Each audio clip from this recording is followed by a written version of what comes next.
Pakistan army की team ने मश्क Cambrian petrol 2025 में गोल्ड मेडल जीत लिया। ISPR के मुताबिक कैम्ब्रियन पेट्रोल 2025 मुकाबला बरतानिया वेल्स में 3 से 13 अक्टूबर 2025 तक मुनक्किद हुआ।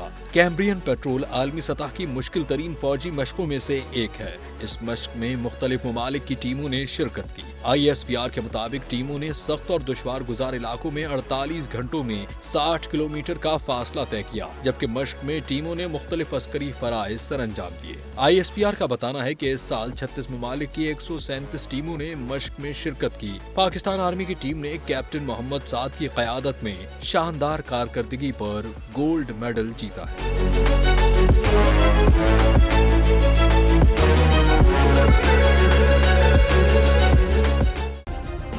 सब्सक्राइब करें और बेल दबाएं ताकि कोई खबर रह न जाए।